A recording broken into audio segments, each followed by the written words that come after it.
Some of it just came from, you know, just gaining knowledge as you go on in life. And with the things that I know now about myself and about life and a lot of different things, if I were to go back to my 20s or 30, early 30s, life would be, or even early teens, all the way to early teens to early 30s, life would be a lot different. And so it's not things that are unique to me, certainly not.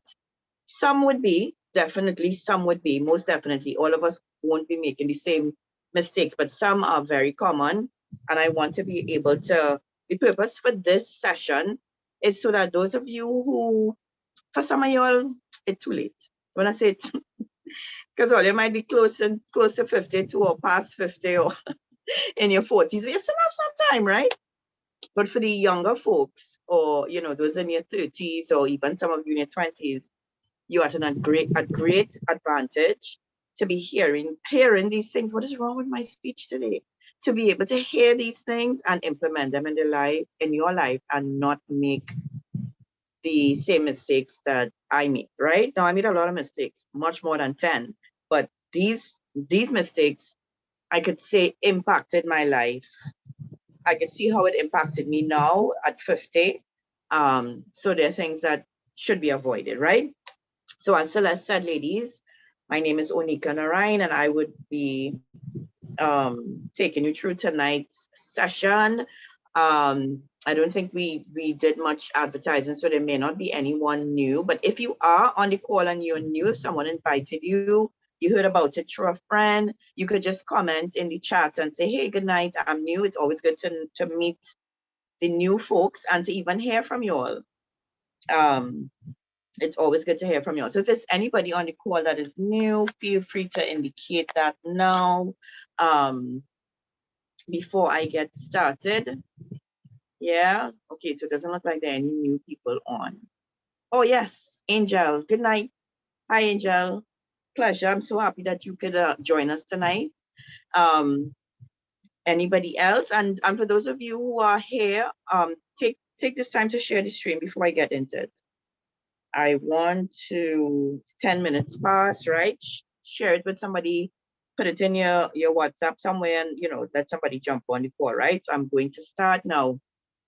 Ladies, those of you who are accustomed being on the call, this would actually benefit young people. So if you know like somebody like somebody in their 20s, you have a niece who might be 20, or anybody that you know in that age bracket, early 20s, late teens, share it with them and tell them, listen, this is going to benefit you. Come on, right?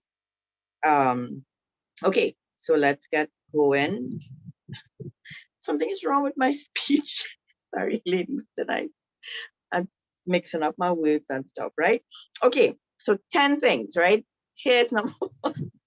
Yeah, so here's number one, right? This is the number one thing. Now, those of you who you're on the call and you may be kind of past the stage to fix these things, actually, you're never too late. It's actually never too late. But those of you who are parents on the call, are there any parents on the call? Anybody who has children? Any mothers on the call? If you're a mother and you're on the call, let me see in the chat. Mothers on this call. Or people who are married and soon to be mothers. Yeah, so we have Michelle, who's a mother. Any other mothers on the call? You may have, right? Janelle is a mother. You are going to benefit greatly. Sunflower, right? So a lot of the things, a lot of the mistakes that I made, actually, of course, I'm not blaming my parents, right? I'm not Naomi, right? I'm not blaming my parents, but some of them, if they were instilled in me by my parents, it would have made it easier for me. So I'm not blaming them, but I'm saying that if they had a particular type of mindset as well, and trained me in a certain way from young, it would have made a difference in the, you know, in my life, right? So you as parents, you have a responsibility to teach your children certain things, to teach them proper habits, discipline, and it will make a big difference in their lives, right? I think it is between the age of 7 and 9. that it is said that children actually, that after the age of 9, that most children have already developed their majority of their personality and habits and things that they're going to take through their life. Now you might be saying that is so young, but you can check it, Google it for yourself. That is the age that a child starts to that everything that they learned in those 7, 8, 9 years, let's say 10, is sort of cemented at that time, and that person forms a lot of their personality and a lot of their habits at that time. Right? So what they say, bend the iron while it's hot, because I think when it's hot it can bend, right? Yes. So you bend the iron while it's hot. So here we go. Number 1, ladies. Some of it is personal to me, as I said before, but some of it I'm sure you all could identify with, right? And so for me, the number 1 thing that I would go back and tell my younger self is, do not let anyone try to tell you who you are or what you are capable of. Don't accept any limits on your life based on your socioeconomic status. So that is things like your education, where you live, your parents, well, you know, as a child or even as a young adult, your income, who your parents are, how you grow up, you know, those kind of things. Do not accept any limits or labels based on what people tell you you have to be, right? Not because you grew up, let's say you grew up, well, for me, I mean, I didn't grow up in a bad neighborhood, or I didn't have bad parents or anything like that.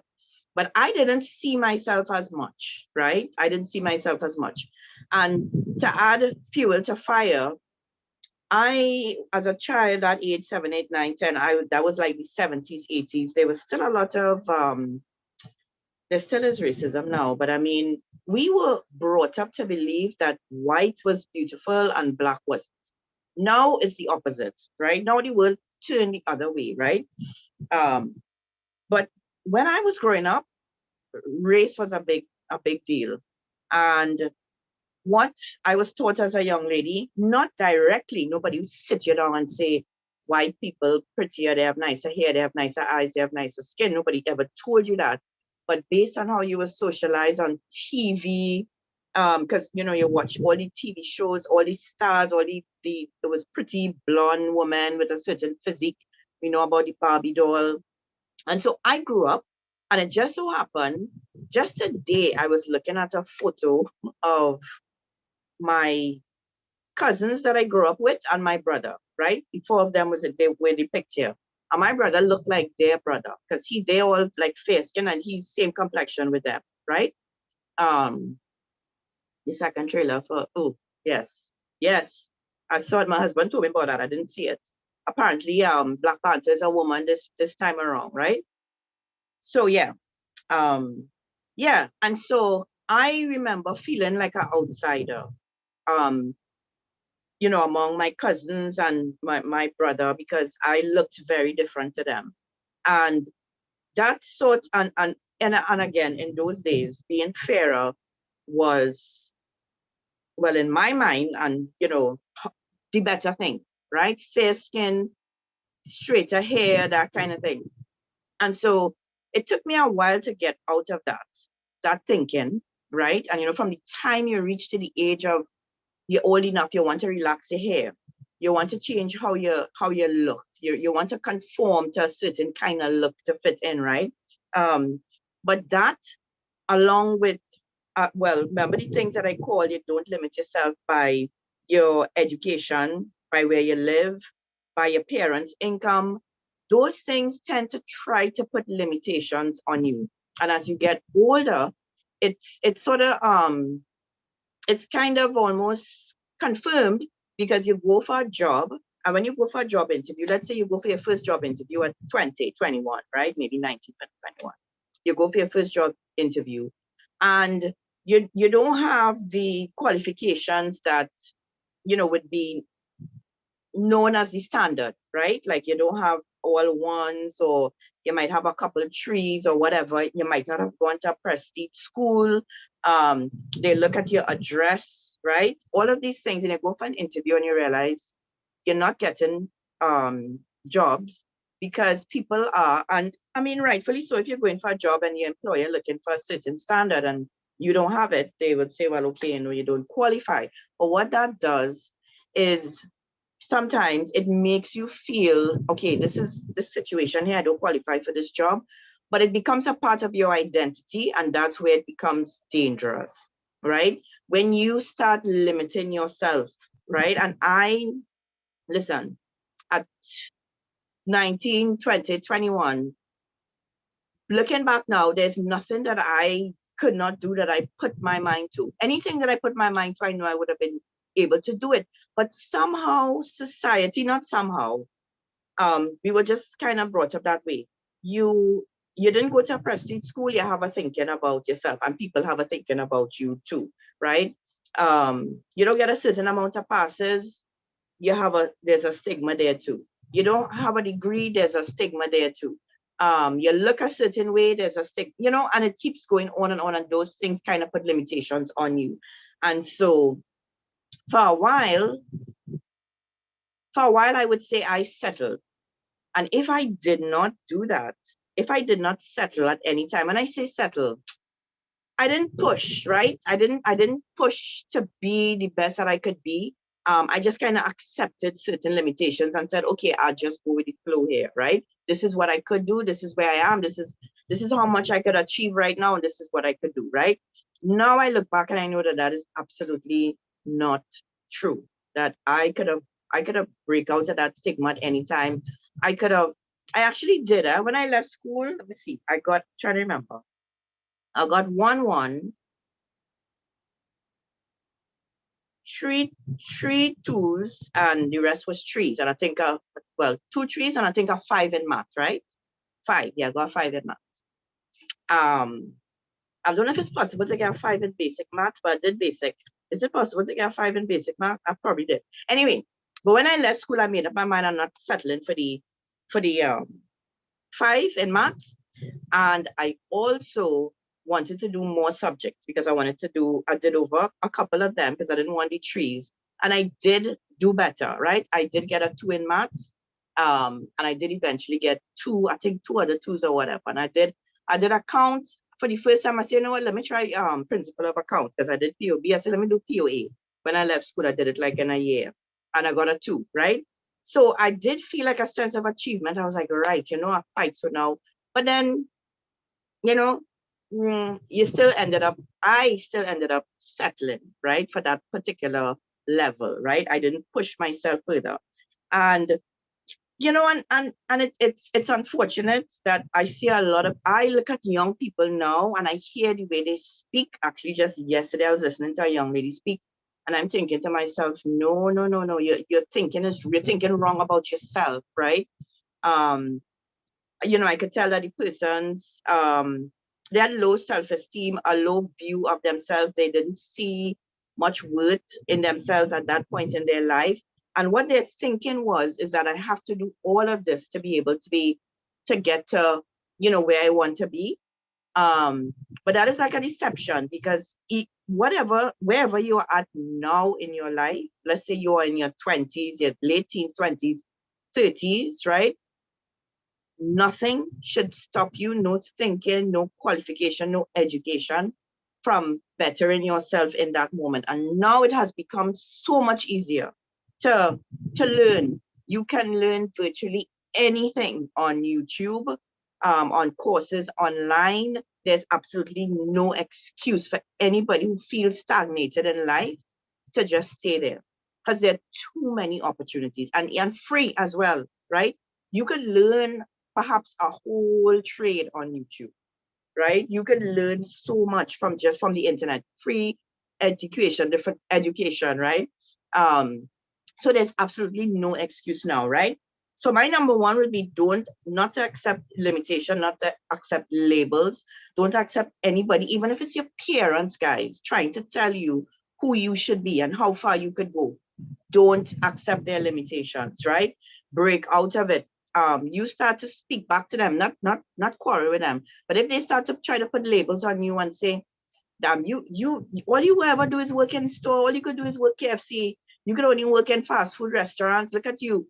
Stop them, say, no, you're wrong. This is where I am now, but I'm not going to be here for much longer. I want to work towards getting better. But don't just accept it. Don't believe it. Don't let it become a part of your identity, right? Because of where you are now, right? And don't, not education, where you live in, don't matter where you come from, it don't matter what part of Trinidad you're living in, don't let that be a stigma on you. Your income, not because the income you're making now is what it's not necessarily what you want to be making. Don't take it on as an identity. Don't say, listen to me, I can be working for $5,000 for the rest of my life. No, that's what's happening now, but you work towards getting better, right? Don't just accept that as normal, right? Ladies, each one of us, we were created with a purpose. God has given us gifts and talents. We all have a uniqueness about us. I would encourage you all to think bigger, dream bigger. Don't put if you have to dream big. Don't put limits on your dreams, right? If you have a desire in your heart to do something, the more you dream about it, the more you imagine about it, or you can fantasize.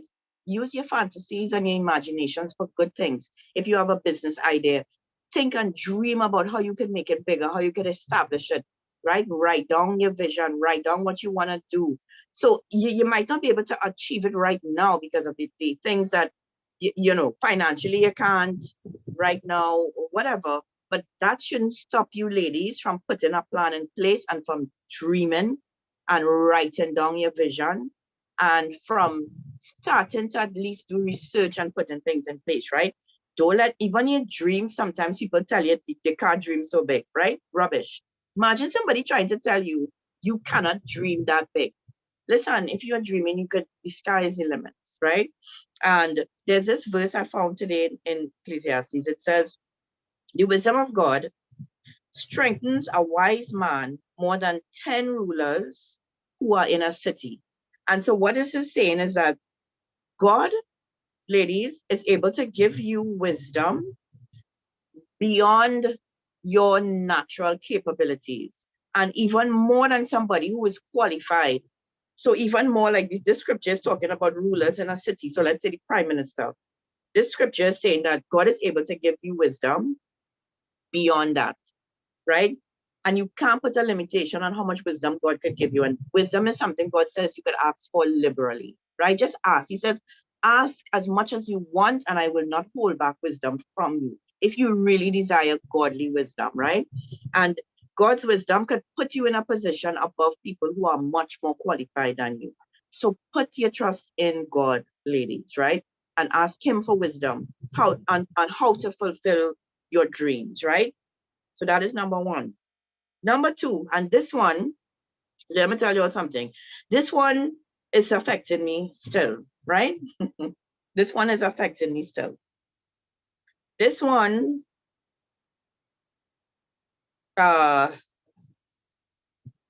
it's affecting me still because this is one of those things that really has to become a part of your life at a young age, right? And number two is developing good habits and proper discipline, right? And I have a note here that not all good habits are fun or enjoyable. Not all good habits are necessarily things that you want to do or are enjoyable, or brings necessarily pleasure. And the first thing that comes to mind for me is cleaning, right? I know there are people, I have met people who said, I love to clean, that I feel stress-free. When I'm cleaning, it takes away my stress. Is there anybody like that on the call if you're like that? Because I have met several people who say that, right? Like when you clean, you actually, it's like a stress reliever for you. And it's fun. Is there anybody on the call like that? Just you could say in the chat, say yes, it's fun cleaning a house, right? Talita, I hope I pronounce your name right, says yes, she likes cleaning. It's a stress reliever. Anybody else? It's you enjoy it. I like power washing. I might like that too, Tina. I might like that too. I might like that too, because I'm not doing much. And you have this thing in your hand and you just, you know, you're just using it and you get rid of the moss and the dirt. I might like that too, right? Natalie says yes. Krista Martin, it can be therapeutic. House feels light after. Okay, right? So, yes, as I said, I heard many people say that. That's not me, right? It's just not me. It's work, it's a task, and I hate it, right? And I think it's because of how I grew up, right? But that's one thing. But this developing discipline and good habits is very important in your life and very important in every area. Because if it does not happen at a young age, it is these things are very difficult to become habit and a part of your life. If it doesn't happen, if it's not instilled in you as a young person, right? So let me tell you a little bit about how habits are developed. I want to stay on this for a bit because it's important, because it's not, I mentioned cleaning because it's something, I feel good when the house is clean, but it's a lot of work. Yeah. Listen, I feel great when the house is clean too. We all do. We all do, but it's just unfortunate that I have to be involved in cleaning it. That's the only problem, right? So that cleaning is one thing, but there are other things, right? So um how are habits formed? I wanted to go through this with you all so that you'll get an understanding. And remember, if you might say to yourself, listen, lady, it's too late for me. If you have children, it's not too late for them, right? So how are good habits formed? First, we acquire habit by experiences that lead to creation and organization of neuron connections in the brain. Now, what neuron connections are, it's just a way of the brain sending messages, right? And so this is saying that as we acquire habits, either through experience or whatever, these messages are continually sent to the brain. So it's actually something that develops over time. And the younger you do it, the more of a habit it will become, right? Our habit behavior is repeated over time, so it can become fixed, right? So our habit behavior is repeated over time, so it can become fixed. So let's say something like making up your bed, right?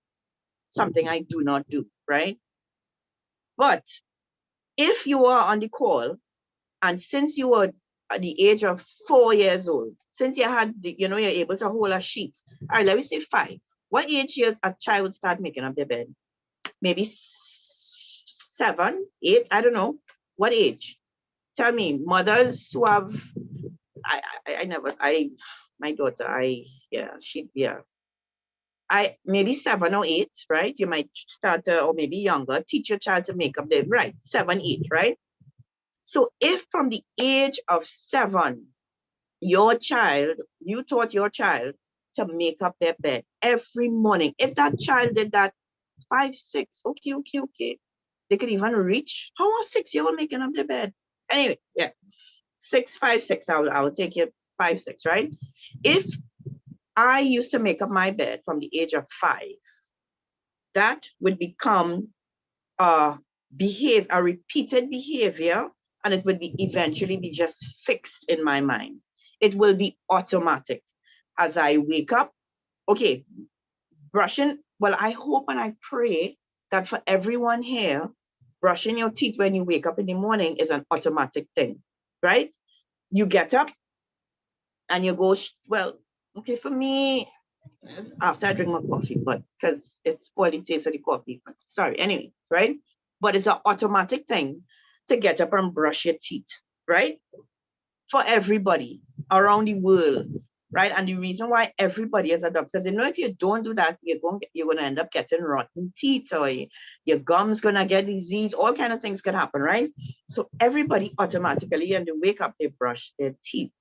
If I were taught as a child, as I woke up, that I made up my bed, and I did that from the age of 5, that would become a fixed thing in my mind. As I wake up, I would make up it would not even be something that I'm thinking about. It would almost seem like there's no effort.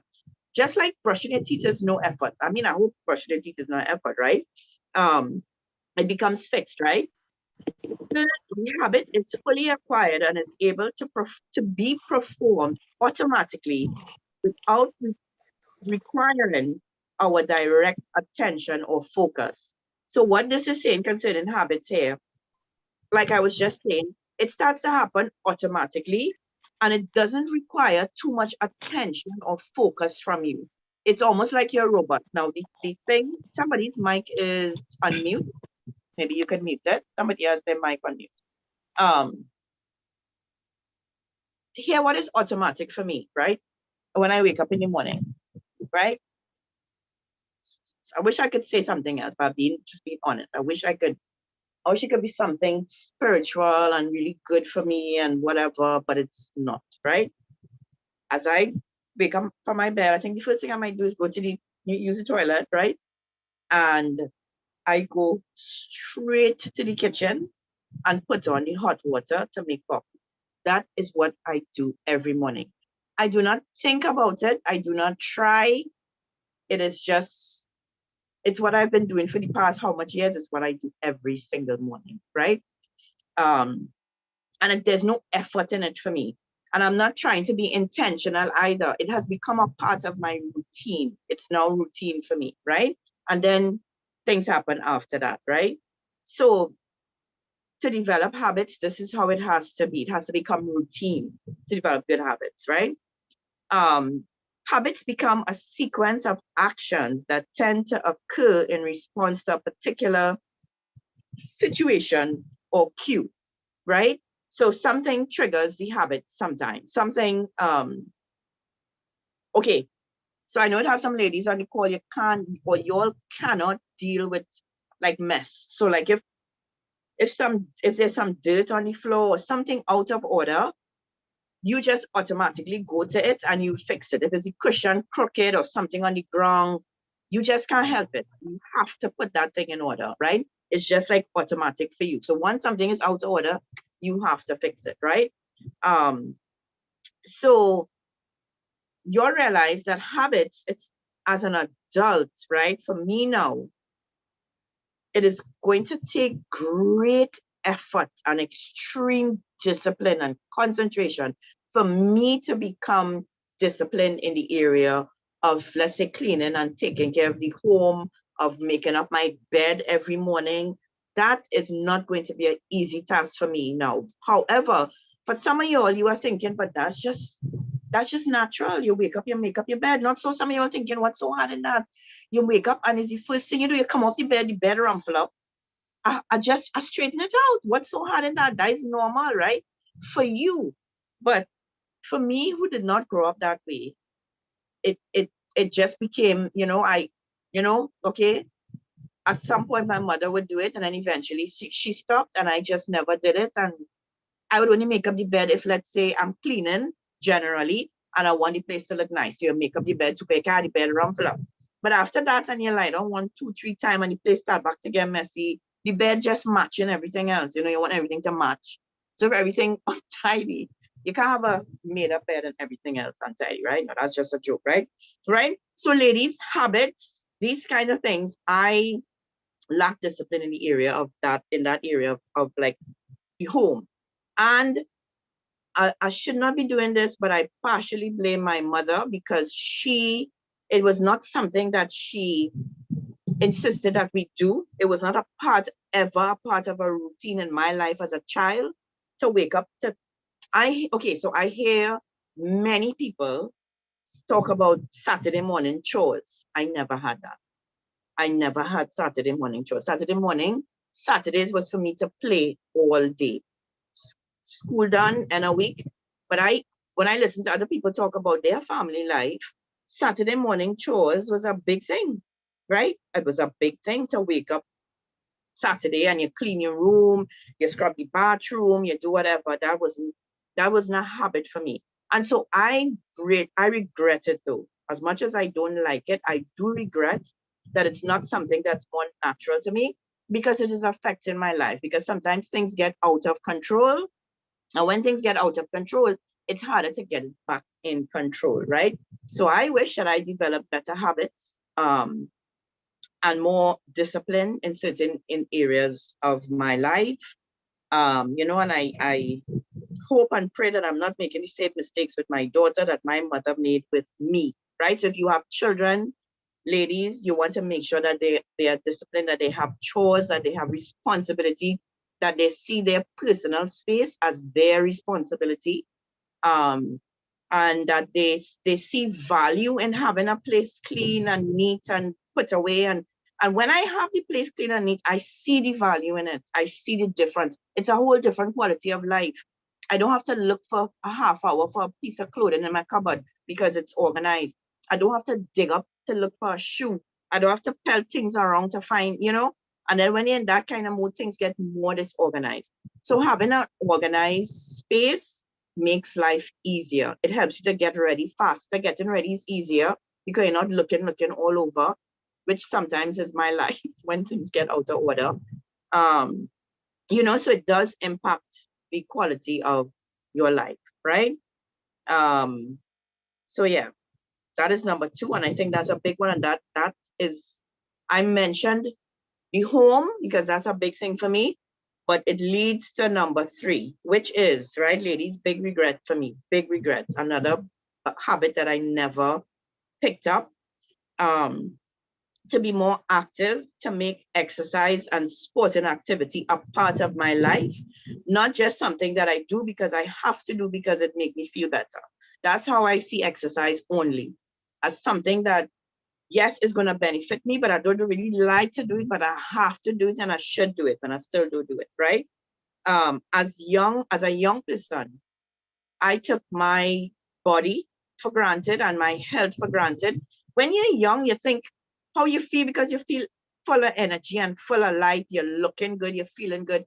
You think that that's going to be your portion for the rest of your life, right? But those of you who have grown older, and I know there are some people up there with me, right? You'd realize that this body that you have now is not the same body you had at 20. No, it's far from it, right?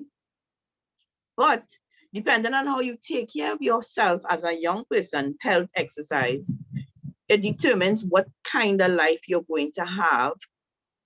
People don't warn you about this. Yes, it's true. It determines the kind of life you have moving forward. So let me break something down for you, right? For you to see the practicality of life, right?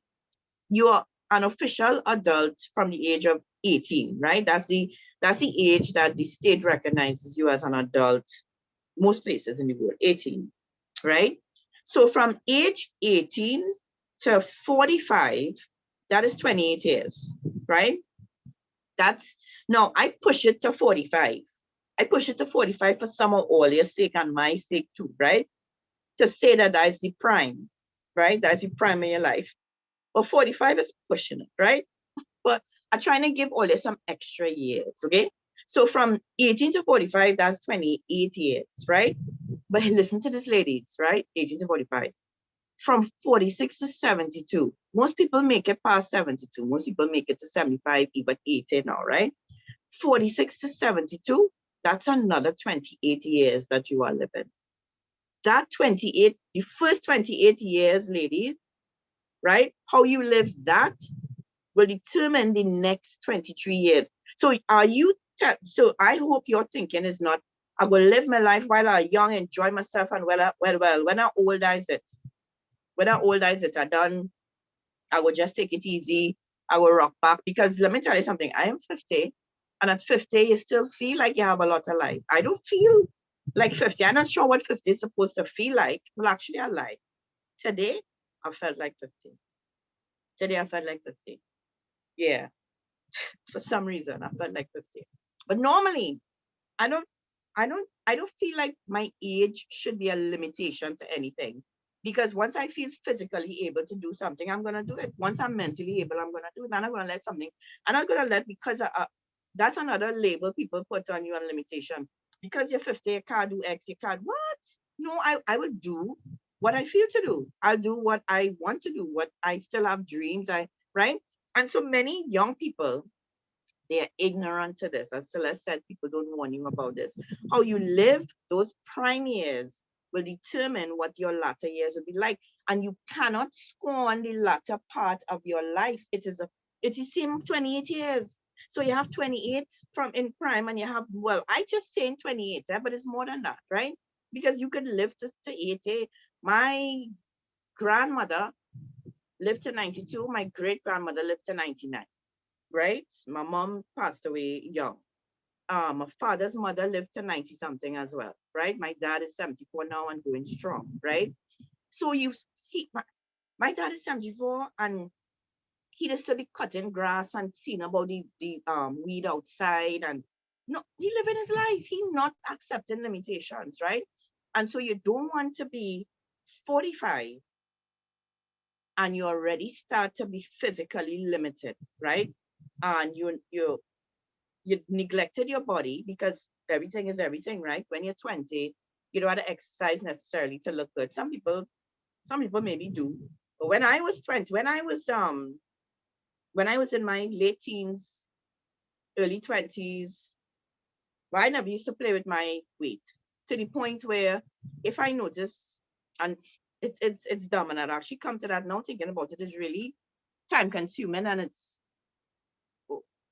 irrelevant, because it didn't do anything for my future, right? I would measure my waist, like in my early 20s, late teens, early 20s, and measure my waist. And if it went over, it used to be, I don't want to lie, it used to be 23 inches, right? And if I measure that, no, what I'm saying, 25, 25, right?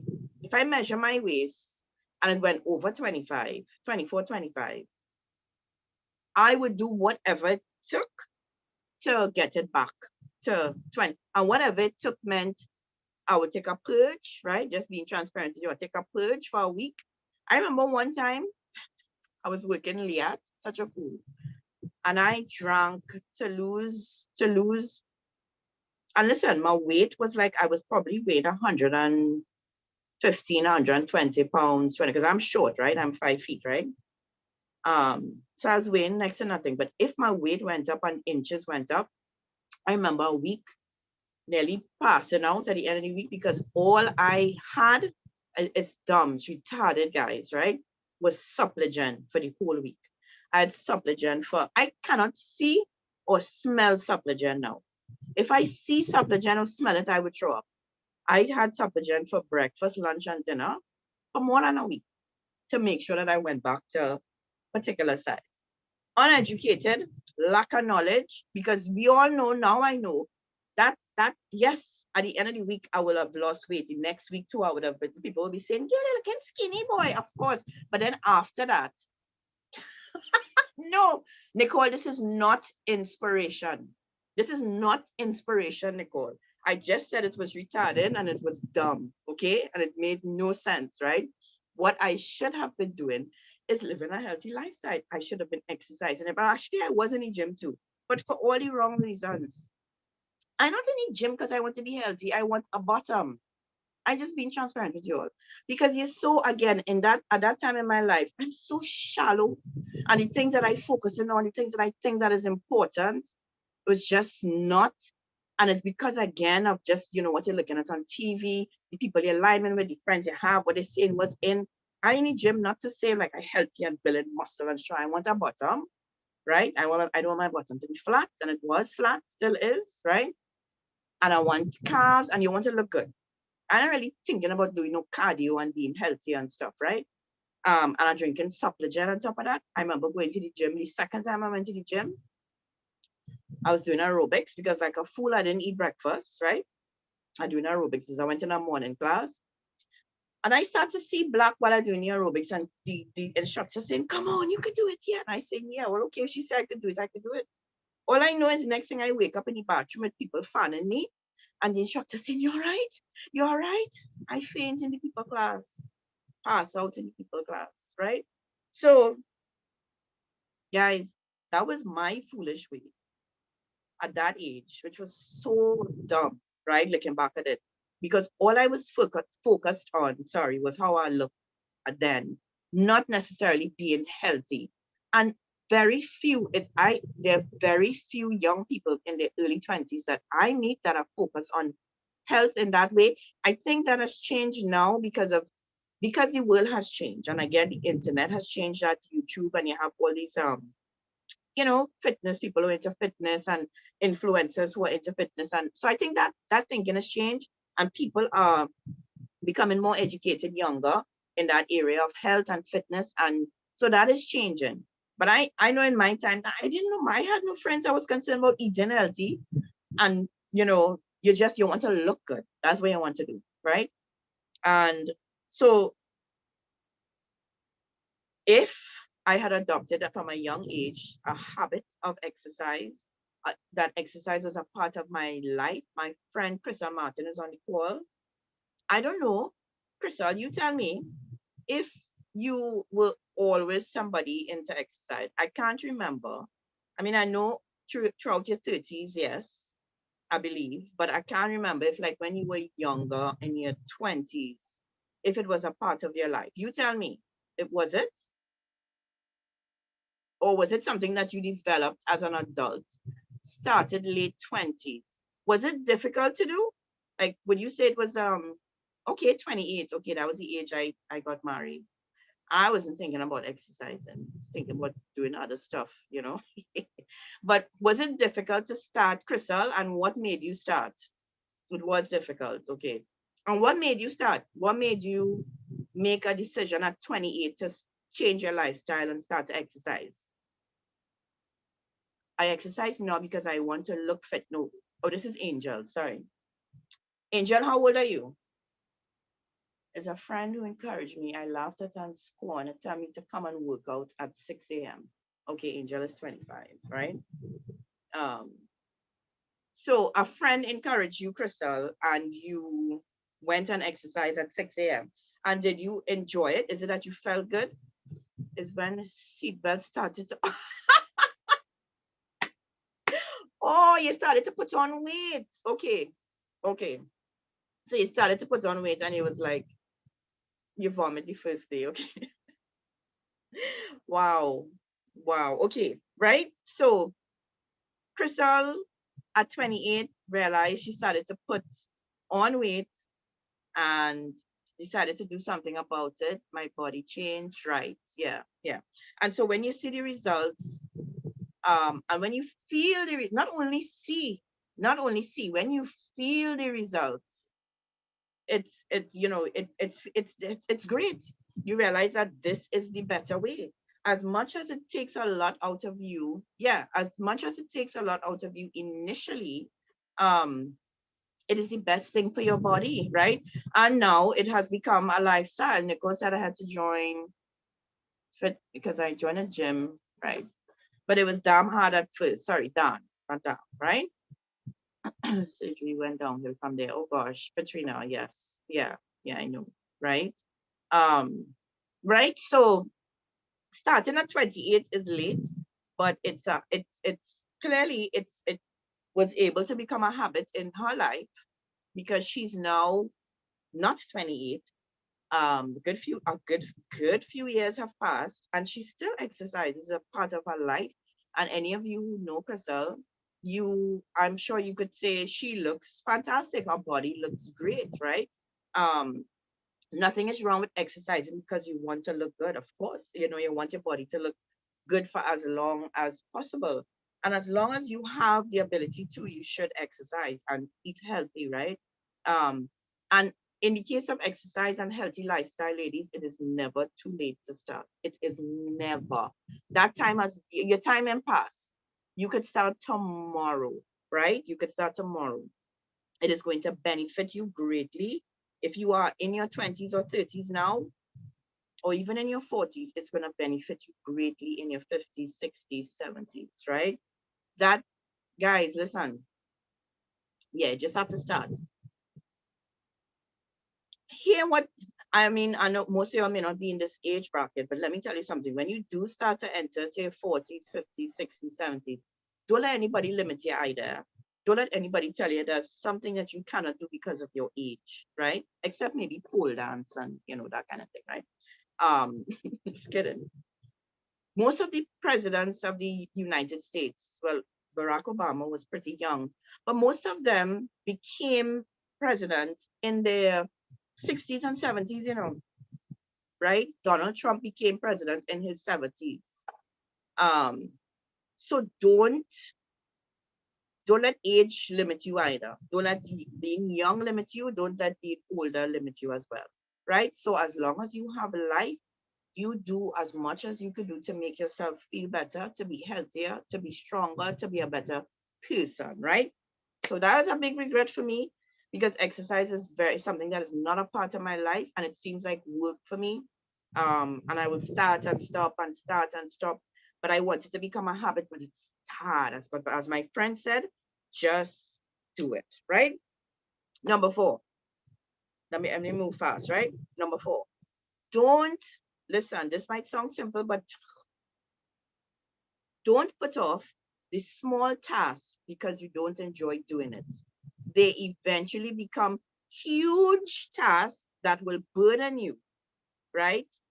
Don't put off, listen, don't put off small things, things that if you did in a moment, so something that you could do, let's say in a moment. All right, let's say something like starting the process of getting your driver's license, right? Starting that process. I'll just use it as an example. Um, the older you get, ladies, that is going to be more difficult. If you don't drive and you never went to get your driver's license, the older you get, it's going to become harder, right? The younger you actually start to learn to drive, the better for you, right? Anything that you have to do, let's say it's to get your passport, you keep putting it off. Let's say you never had a passport and you keep putting it off. You keep watching the form to renew and you're putting it off and you're putting it off. Or things that, bills that pile up, things that you just keep putting off because you don't enjoy doing it. And they're small, it's nothing big if you do it a step at a time. But when you put these things off and you just say, you know what, later for that, later for that, later for that, because you don't feel like doing it now, it becomes big and it becomes burdensome. It becomes more difficult to do, right? And so when little things come up, when little things in your life, little tasks, things that you have to do, let's say it's to get an ID card, to get a bank account, anything like that, don't keep putting it off because sometimes you go to do something and it's a long process and it seems tedious at the time, right? It seems like, oh gosh, all this I have to fill out, boy. And you look at the form and it's a turn off to just look at everything that you have to fill out. So you put it down and you say later for that. No, do it now. Do it now. Do it now while you have the time, you have the form, you have the money. Do things like that. You want to open a bank account, don't keep putting it off, right? Don't keep putting it off because these little things eventually pile up and you realize, wait now, out of all of this I have to do, right? And that could go for the house cleaning as well, and even everything as the exercise, right?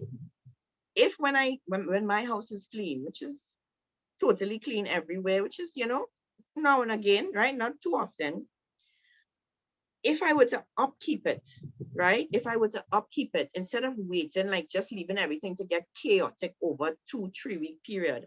If I go in my cupboard and it becomes a little disorganized because I was rushing, fix it back right then and there. That way it doesn't become the next day when I come and I dig up it more and it becomes more and more. So if you do what the task before you, then now and you don't put it off, it doesn't become too much. It doesn't become like how you look at your house and it's like, oh, it get like this because you keep putting it off and putting it off and putting it off, right? Don't do the little tasks, take the little extra effort and do them now, right? Um, Number 5, do not focus. I would tell me, which I did, I explained to you all, don't focus too much on your outward and try to fit in physically. Um, it distracts you from what is really important in life, which is certainly not how you look, right? That's important, but it's not the most important thing. It's not the thing that you should focus on, your outward. You should actually be more concerned about who you are inside, about if you express kindness to people, if you are loving, if you are able to forgive, if you are able to submit, if you are somebody who is able to take advice, to be gentle. Those are the things we should be concerned about. But who young person cares about those things? They just want to go with the flow, to fit in, to blend in, to look like everybody else. You don't want to stand out. You don't want anybody to call you out for maybe being different. So you try to blend in, right? Um, don't focus on your physical. Don't try to be like other women. Do not take your standards from the world, which I used to do. Do not compare yourself to anyone. It robs you of knowing who the real you actually are, right? I was very focused on having a certain look. And it's time, listen, it's time consuming. It's time consuming, right? Um, I remember there would be a time in my life where I would be focusing, or I would actually go to the extent where I'd read magazines that teach you how to be a certain way, not good magazine like Cosmopolitan and these magazines that tell you, okay, 10 things a woman could do to get a man or whatever, right? And you're always concerned about, physical, how you dress, how you look, whatever. Listen, that is time consuming and it does not, all that is going to do, if it's a man you're looking for, you will end up attracting the wrong man. You'll end up attracting somebody who is only interested in those things, in those superficial things, not somebody who wants a deep, meaningful relationship with somebody who is caring and kind and loving, somebody who wants somebody looking good, physically looking good, right? And so I spent a lot of time in my late teens, early 20s thinking about those things, comparing myself to other people, wanting to have a certain look, and it was for nothing. It was for nothing. What I should have done, what you should be doing, ladies, and the Bible even talks about that, is thinking about the inward you and how you could better yourself, how you could become a better you from the inside. And that is actually going to eventually show on the outside if you are really trying to better yourself on the inside, right? Number 6, don't have a mindset of an employee, but more of an entrepreneur, right? Don't have, everybody, when you leave school, for me, when you left school, you have your passes, you do a degree or whatever, and then it's to look for a job. And I mean, that's kind of how your parents taught you. That's just the norm. I think now looking back, um, I think that there are things that I could offer besides just going into office and sitting down behind a desk and answering a phone. Um, Instead of going and working now, thank God for my husband. I had to thank God for him. He um, afforded me the opportunity to not have to work in that corporate setting for too long, right? Thank God for him. But that's the road I was heading down, where you have to go to work, wake up 6 o'clock in the morning, reach to work at 8 o'clock, leave work at a certain time, get home, you're tired, you get ready for the next day, and that's your cycle for the week. And the weekend you burn out, you do a little, you lime, whatever, and then you're back at it Monday to Friday. That does not have to be your life, ladies. And now it might have been a little harder for me then to break out, but now it is easier for you. You don't have to just go with the flow. You don't have to do what they tell you to do. You don't have to go and look for no 9 to 5 job or 8 to 4 30 job. You could start to think. So you might be in that position now, right? That might be your situation now. But think of ways that you could get out of that environment and become your own boss. Number 6 is where I'm at now. It's don't go with the flow when it comes to work. Have the mindset of an entrepreneur, not an employee, right? Um, So you may have to work for someone for a while, right? Maybe for a while. But what I'm saying is, don't let that be okay. Like you see how people spend 35 years in a bank?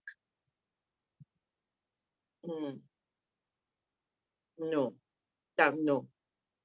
In my opinion, no institute supposed to be taking so much of your time. And if you work in an environment like a bank or any sort of that kind of corporate setting, you're there early morning, leaving late hours, and the higher up you go, the more responsibility you have. Yes, you might have more money and more perks, but it literally takes your life, it takes your time, right? And so if you develop that kind of mindset from young and you think that this is how it has to be, and to look for that type of job, that's how I regret. If I started earlier to have that type of mindset, I mean, who knows what kind of And I kind of always had it, right? Even though I would work, I would always have something on the side. Like I started selling clothes from young. I was working in a travel agency, and I used to sell clothes on the side. I would, because I used to travel, I would buy clothes. When I travel, I would buy clothes. I'd always buy extra clothes and sell. Always thinking when I see something from young, always thinking when I see something for a good price, should I buy this for myself or should I sell it, boy? Because once I see an item and I could make 100% on it, I thinking I couldn't sell this. And that's what I used to do from young, right? So I did kind of have the thinking, but to actually come out and do that full time was a little scary at that time. But I think now it's easier with Instagram. You can have a business. Um, you can make money on Instagram, Facebook, YouTube, right? Um, yeah, yeah. Sometimes that 9 to 5 is not worth it, right? Um, so yeah, that was number 6. Number 7, never. I think I kind of mentioned this before. Never give up on your dreams. Some of them are God given, right? I would use myself as an example, as me I talking about, right? From the time I could remember myself, and people asked me what I want to be when I grow up. Ollie, I'm not lying, like I kid you not, right? The thing that I felt in my heart that I wanted to do was to sing, to act, and to dance. And that is what I would tell everybody when they ask me. And everybody, when I tell them, would laugh. They'd be like, and they'd tell my mother, Deanne Onika is something else. She's still with this acting, dancing, singing thing. you know? And so to me, it became unrealistic because every time I say it, some people would be like, gosh, come now, get serious now. You know what I'm talking about? Like when I'm from small, right? And so eventually, as I got older, people would ask you that, what you want to be when you grow up, girl, or as a teenager, you're in school, what you want to do when you leave school? Obviously, I stopped saying singing, acting, and dancing because I don't want to be laughed at as a teenager. People say you're stupid, you ain't going, that's not going to happen or whatever, right? But it was something that little did I know that it was a God given desire. And I never became a singer. I did become an actor. And yes, perhaps, like, if you train me, I go dance, right? But for those of you who may not know, I write plays. I actually started writing plays in my teenage years, right? Um, and with for church, right? And then eventually the plays would get more and more advanced and bigger until today, I would say that, I mean, I don't want to sound like I'm blowing my own horn, but based on what people would say to me, right, and to the cast, it is a very good play. Like most people who go to it say this is like one of the best plays they've ever seen. And the plays involve singing, acting, and dancing. I may not be doing all the singing or any right now of the singing, acting, and dancing, but I write it. I see it in my mind. I know what I want to see. I know what I want to hear. I know what the mood's supposed to be like. And I'm able to see these things come to life in my older years. Yes, I used to do it younger, but now it's on a much larger scale. I could have said to myself, guys, that I too old for this. Time to give up on this. I too old for this. But no, why? Why would I give up on a dream that I could still see come to pass, right? And so when you're in your 20s, your late teens, and people ask you what you want to do, and it might sound to them far-fetched, and they'll want to, they watch you in this kind of way, like, oh gosh, that's what you want to do, eh? Well, yeah, all the best, eh? But they all the best is not really all the best. All the best is really you're stupid or what? You know, that not gonna happen, right? But listen, I am living proof, ladies, that your dreams don't have to die and you don't have to give up on your dreams. I still have dreams that I had from my teenage years, one of which I have always had in my heart, from young, from like early teens, like 20s, to have a place like a home that women who are displaced can go to for a while. Like not to live forever, but let's say you're in a position where you're displaced now, you're in an abusive home or you're on the street, and you need somewhere to live temporarily to get off your feet, that kind of thing, to have a place like that, that woman could go to. That is, since I'm a young person, that is something that's been in my heart, and I'm not giving up on that dream, right? And so you too should not ever give up on your dreams. No matter how they sound to other people, to you, it's in your heart and you're passionate about it. Don't let people laugh at your dreams. Don't let them put you down and tell you you can't do it. No, if you're young or whether you're young or whether you're old, you could do it, right? Especially if it's a God-given dream. What was that? Number 7, right? Number 8, don't allow fear to run your life, right? Do not allow fear. That is such a big mistake. Don't allow fear to run your life. Some people grow up with fears of all kinds of things.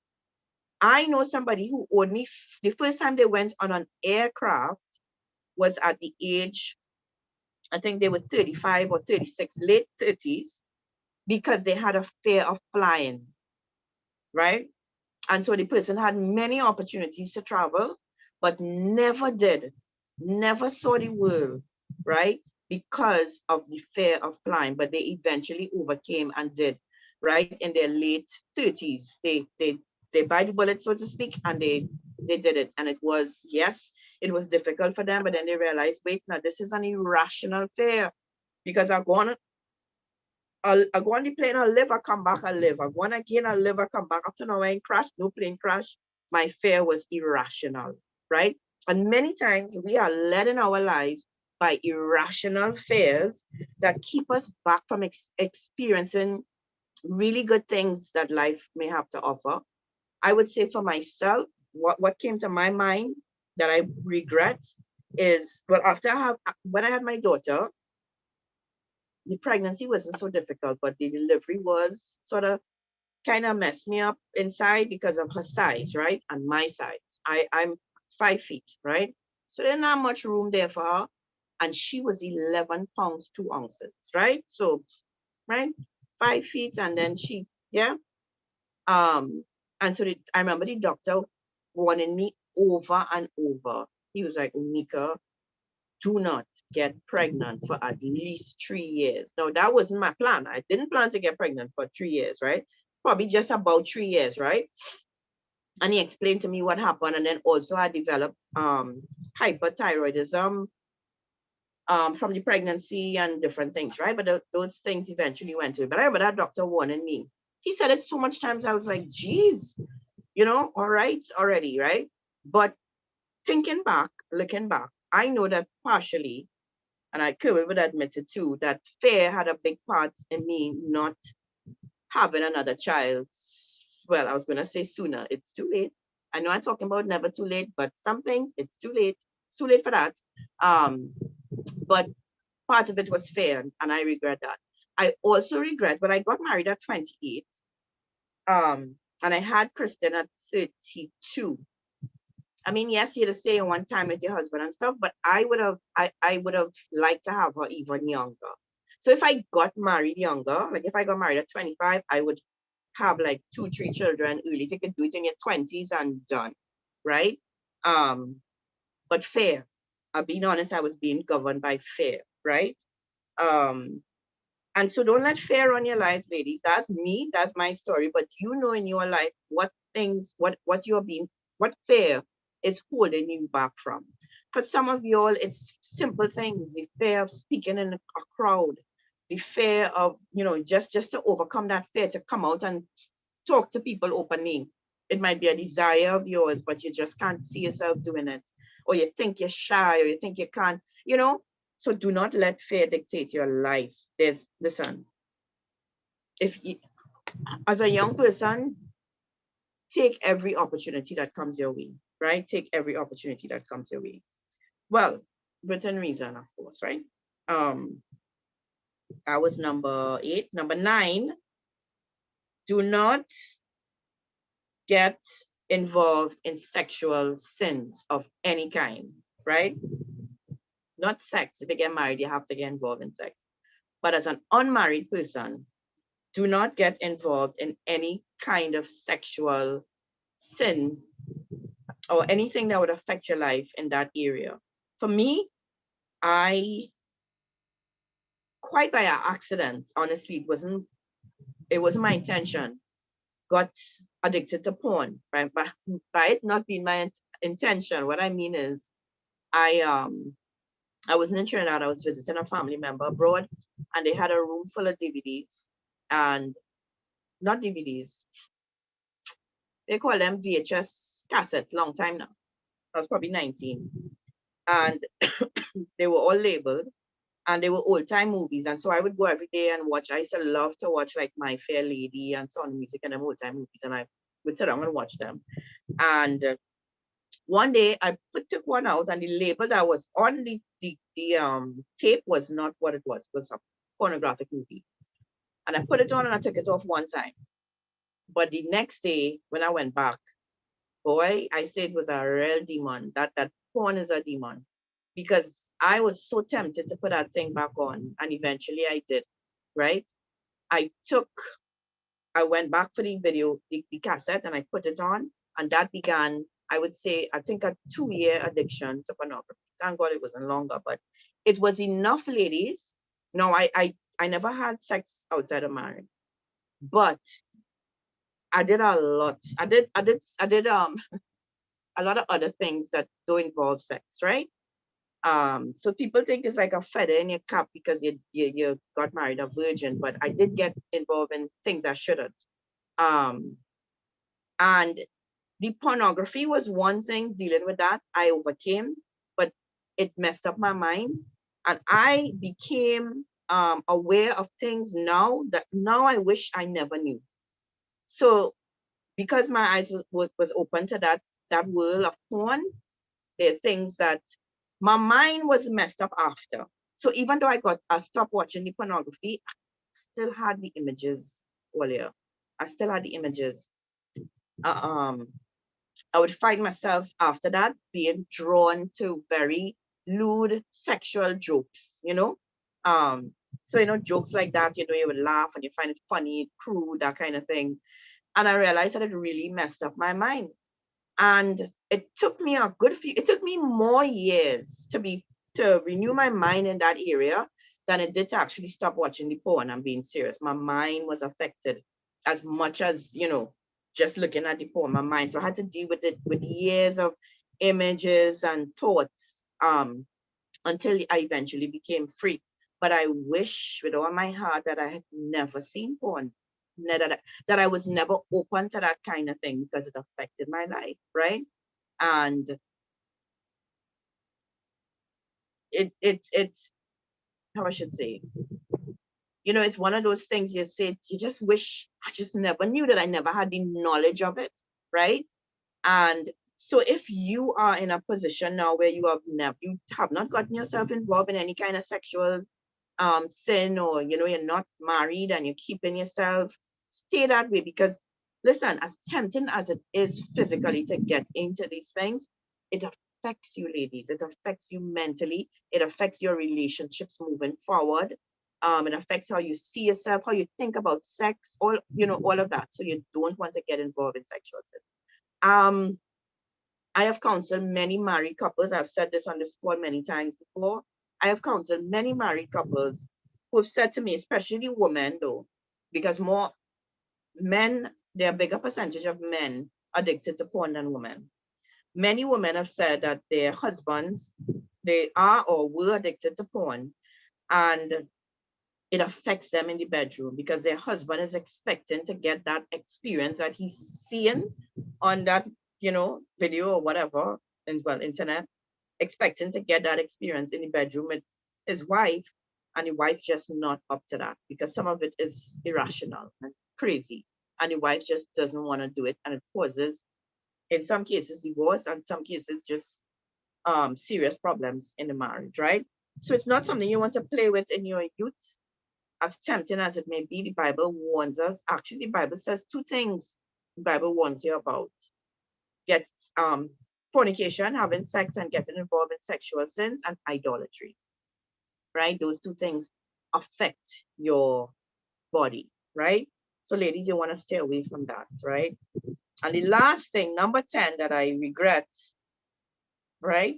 But this is still not too late, is that I did not save money, right, ladies? If you, and again, my friend Crystal Martin, who's on the call, I know she's a saver, and I'm sure she's better off it today. But I've heard her say, if you, she used to say, when she was younger and started working, I guess that is something her parents probably taught her, that if you make $100 and you could save $5 from it, right? And you could put aside $5, it is going to benefit you in the long run, right? That is a thinking and a mindset that I never had, that I never ever had. And I remember when my daughter was born, I was determined. It's something my parents never really instilled in me, right? We live, you make money, you spend it. That's how we live, right? You make money, the money is to spend, right? But when hard times come, it's one thing when you have the money and you can spend it like that. But when hard times come and you don't have anything saved, you realize how important it is to save money, to have money stored up for a rainy day, right? When my daughter was born, I was like, right, I'm going. I remember I went to Colonial Life. It was a bad choice. Looking back, I went to Colonial Life and I opened up like uh, a beneficiary thing for her, right? And it's actually accumulated, over the years. And when she's 18, which shocks is next year, she would have access to it, right? Because I didn't want her to be in the position that I was when I was 18, where I had to work for everything, right? That she would have something stored up, something put aside, that something that she could start with. It's not a big set of money, but at least is a start, right? But I wish, every time I think back on my life and all the money that I made and the lump sums that I made like over the years and certain, and I'm like, my God, if I had put aside, how much would I have had now? Right? I mean, and it's not too late. It is not too late if you make a dollar, right? Actually did start to try recently because I started a new business this year and I started putting aside, right? But it's never too late, ladies, to start saving. If you are young and you now start to work, don't spend all your money. Put some aside. You are going to need it. There's a day that is going to come when you're going to need a deposit to buy a house. Yes, you have to get a loan to buy a house, but you have to pay the bank some money upfront. Where you going to get that money from? You're going to borrow it from somebody, right? But so what you're going to do is end up benefiting from somebody's diligence and discipline, from somebody who have money saved to lend you when you should have been saving money to get a down payment for your house or for your car, right? So that is a regret, because if I would to, how much money would I have had now if I saved money all my life? I would probably never have to worry about money in the future if I was saving, right? So that's number 10, save money. Uh, so ladies, I hope that some or one or two or three of these points is able to benefit you and that you will not make the same mistakes that I made. I mean, yes, I made mistakes and they affected my life. Some very few still are. The biggest thing that is still affecting my life is my lack of discipline in the area of cleaning. I would say that's the biggest thing that's affecting my life right now. A lot of it I have overcome, and it's never too late to do that. Ladies, let me tell you something. Because of insecurities in my younger years, there was a lot of things that I did not venture to do, try to do, explore because of how I saw myself. But something happened actually when I hit 40, I'll be honest. It's like insecurities didn't matter. I don't know how to put it. Like, it's like even though the things that I was insecure about didn't change, it didn't keep me back. I didn't care about it. And life actually started to seem very different for me from 40. But I don't want that to be your portion. In my thinking, it changed a lot as I got older. I do not want that to be your portion, ladies. And so, those of you who might be on the call and in your 20s, 30s, or even 40s, 50s, now there's no time like the present, to better yourself, to shed all your insecurities, to take the labels off that people put on you, take them off, right?